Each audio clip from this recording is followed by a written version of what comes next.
정부의 보고 제목은 진짜 균형 성장으로 잡았습니다.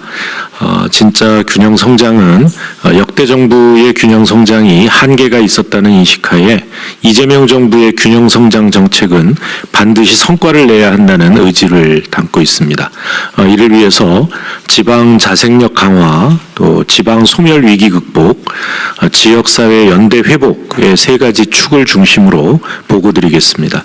먼저 지방 자생력 강화입니다. 5급 상특에 대해서 많이 설명을 해주셨는데요. 5급 3특 구현을 위한 제도적 기반을 강화하겠습니다. 5대 초광역권 특별지방자치단체를 활성화하기 위해서 사무 이양 요청 등 권한을 확대하고 또 국가공무원 파견과 또 소속 행정기관 설치를 허용하는 등의 이 적극적인 추진을 하겠습니다. 또 전북, 강원, 제주 등 3개 특별자치도는 특화 발전에 필요한 특례를 지속적으로 확대하고 주민들의 의사에 기반한 행정체제 개편도 지원하겠습니다. 아울러 행정통합, 특례시 지원, 컴팩트시티 육성 등 지역 거점 육성을 위한 노력도 지속하겠습니다. 다음은 그리고요. 지자체의 정책 결정과 집행에 대한 권한 강화도 매우 중요합니다. 국가자치분권 균형성장회의를 신설해서 국가 차원의 자치분권 균형성장 논의에 지자체가 확고한 주체로 참여할 수 있도록 하겠습니다. 그리고 사무의 일괄 이양, 행정입법에 의해서 자치입법권 침해 방지도 적극 추진하겠습니다. 이와 더불어서 지방재정 확충과 자율성 확대를 위해서 현재 75대 25 수준의 국세 대 지방세 비율을 7대 3까지 개선해 나가고 20여 년 가까이 19.24%에 머무르고 있는 지방교부세 법정 비율을 단계적으로 상향 하는 한편 국고보조사업 혁신 등도 관계부처와 적극 협의해 나가겠습니다. 다음 페이지입니다. 현재 심각해지고 있는 지방 소멸 위기 극복에 대해서도 말씀드리겠습니다. 먼저 대통령님께서도 여러 차례 말씀하셨습니다만 수도권과의 거리 등을 고려한 차등 지원 통합 지수 개발을 11월까지 완료해서 각 부처가 활용할 수 있도록 하겠습니다. 또 지방세 감면도 수도권보다 비수도권과 인구 감소 지역이 더 혜택을 받을 수 있도록 재설계하겠습니다. 여기서 간단히 또 말씀드릴 것은 아까 신안군 예를 드셨지 않습니까? 네. 그 신안군에서 아마 관심을 가지고 있는 것은 인구 감소 지역이 2021년도에 지정이 돼서 22년부터 내년까지 5년간 정부의 그 재정 지원을 받아왔습니다. 그런데 내년에 이제 다시 5년을 지원할 지역을 선정하게 됩니다. 탈락하게 생겼던데요? 예, 그래서 지금 그렇게 된 이유가 600명 늘었다고? 예, 지방 소멸 위기에 대한 대응 차원에서 만들어진 것인데 인구 감소 지역이라는 명칭을 쓰고 있습니다. 그렇다 특히 뭐 이렇게 쓴 것은 인구를 주된 선정 기준으로 삼았기 때문입니다. 그래서 인구도 물론 중요한 기준이겠습니다만 종합적인 그 판단이 필요하다라는 점에서 인구 감소 지역 2차 선정에 앞서서 가칭으로 이 지방 인구 활력 지역 이런 이 명칭을 쓰고 인구뿐만 아니라 다양한 지방의 활력을 불어넣어서 그 지역을 더 활성화시키고 인구를 늘릴 수 있는 그런 지역을 선정한다는 하는 쪽으로 이렇게 제도를 개선해서 그 문제를 해결해 나가겠습니다. 예. 이어서 계속 말씀드리겠습니다. 각종 균형 발전 시책은 실질적인 인구 유입으로 이어질 수 있도록 사람 중심으로 바꿔나가겠습니다.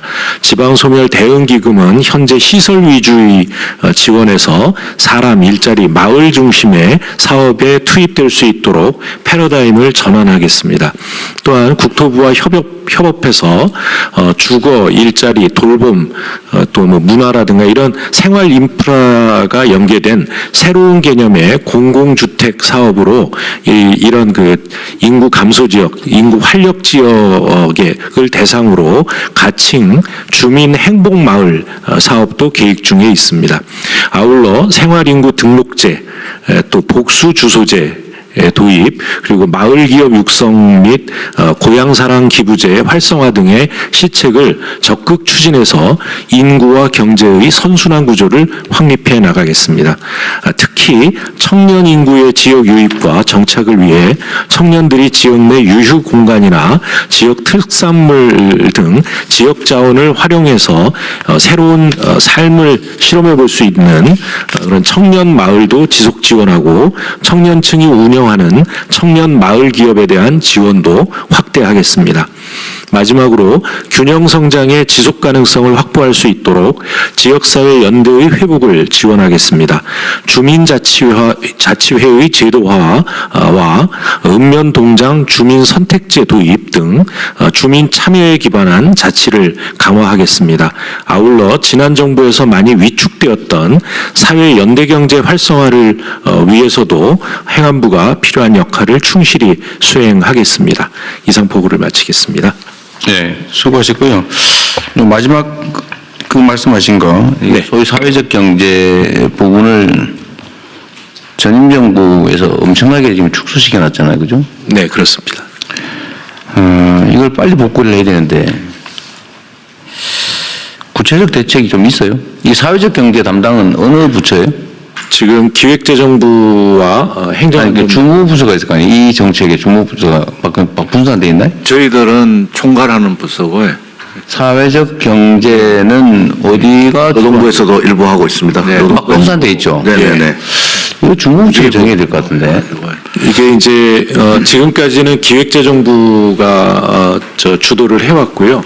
요번에 그 국정과제 논의하는 과정에 행정안전부하고 공동으로 주관을 하도록 했는데, 그렇게 된 이유는 이 사회 연대 경제가 정책은 중앙에서 정하지만 대부분의 일들이 지방자치단체에서 이루어지고 있습니다.